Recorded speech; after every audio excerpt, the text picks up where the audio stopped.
Stephen Naismith called for patience from the Hearts fans, and Chris Sutton is actually backing him, saying that is what the Hearts manager needs. Welcome back, guys, to Son of Scotland TV.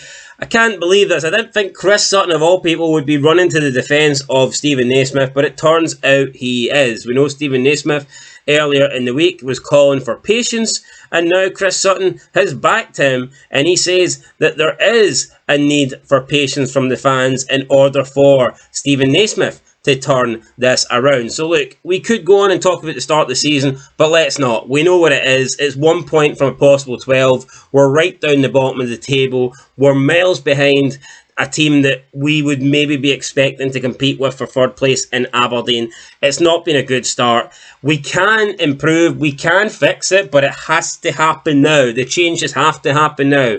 We can't lose another 2-3 games in a row. We can't allow that gap to grow bigger. If we're going to catch them, we need to start winning games. And unfortunately for us, our next game is against Celtic. But Chris Sutton is telling Hearts fans not to panic. He still believes that Stephen Naismith is the right man for the team and that he can turn this around. So while speaking with Sky Sports, Chris Sutton gave a prediction for Hearts in terms of what they were going to finish, where they were going to finish this season. And he also had the following to say. Chris Sutton said, quote, "Just because they've had a bad start doesn't mean it's over. I do think Stephen Naismith did a great job last season, and I think they've got a really decent squad. They are in the Conference League too. That balance may be tricky for them. Keeping Lawrence Shankland is a big deal. They do have reasonable strength and depth, and they'll get it together soon. When they do, they'll go on a run. I'm not going to write Hearts off after 4 games. I do think there's a need for patience from the fans." So, end of quote. So, Chris Sutton thinks that we will turn it around. I mean, he thinks it was crucial we kept Lawrence Shankland, and I mean, I get it, it was, but at the same time, Shankland's been so poor for us this season. Even if he was playing well, who's to say we wouldn't be higher up the table?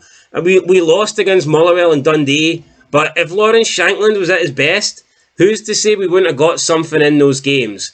Who's to say we wouldn't have got something against Dundee United? Who's to say Lawrence Shankland couldn't have turned that draw against Rangers into a win? But the fact is, he's been poor. He's been really, really poor. So, we have to call him out on it. We can't pretend that the Hearts team have let down Lawrence Shankland and that, he's performing to his high standards and we're holding him back. That's not the case. Everybody for Hearts, I think, has been really, really poor. In terms of attacking players, I think Fargas has actually been our best. I think he's looked better than Shankland so far. But Chris Sutton then went on to claim that he believed Hearts would finish in 4th place. And I think that's a fair prediction. I think right now when you look at it, obviously you've got Celtic, they're first, okay, we know that. Rangers, you would assume, are going to be in second because the gap between Rangers and all the other teams, it's massive in terms of finances and wages and all that stuff, players' abilities, stadiums, club site, you name it. So Rangers second. Then you get into the battle for third. Now, we were favourites to finish third. There's no doubt about that. We were favourites at the start of the season. However, we're 4 games in and we've gave Aberdeen an 11-point lead. If you believe that Aberdeen are now favourites to finish third, I can't disagree with you because they've won 4 out of 4. They're unbeaten. They're unbeaten in the cups as well. And they're looking good. And we're looking shit. So I can't sit here and say that 4th is a bad prediction for Chris Sutton. I actually think it's a good prediction. If I could redo my predictions right now, I would probably change it and I'd put Hearts in 4th. Don't get me wrong. I'm kind of hoping deep down we can still finish third. I hope that we can put a good run together and Aberdeen begin to fall off. But right now, if we got 4th, I can't say I'd be shocked and I can't say I'd be overly disappointed because of the poor start to the season. I think 4th place is almost expected now. But I do think I would be disappointed if we finished lower than 4th. I still think there's enough time for us to come back and get into that spot. And of course, next season, 3rd place doesn't have the guaranteed group stage football. Now, of course, you still want to finish 3rd. It's higher up the league table, more revenue, more bragging rights. You will enter into a better stage in Europe, so it'll make it easier to qualify.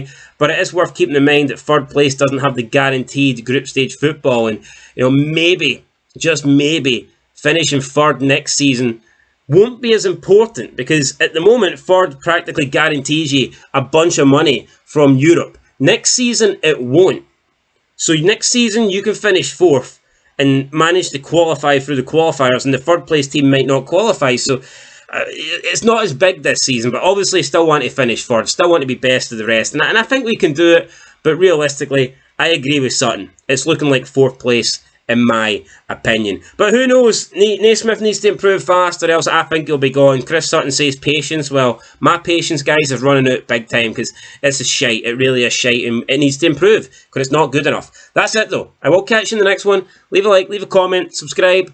Starting the season starting back up on Saturday, and I'm looking forward to it, man. I can't wait. I love Scotland, and I love watching us play, but I mean, right now, you know, we do suck, and the Nations League is a glorified friendly. I've got to be honest. I don't mind it, but I mean, at the same time, it's not a real qualifier to me. So, and it is a bit disappointing, I think, to have the Nations League and the international break this early in a season. You know, the season's just began. I want to get into games. I want game after game after game, and you know, we've had to take a break, but yeah, we're almost back, guys. So yeah, leave a like, and I'll catch you in the next one. Till then, though, peace.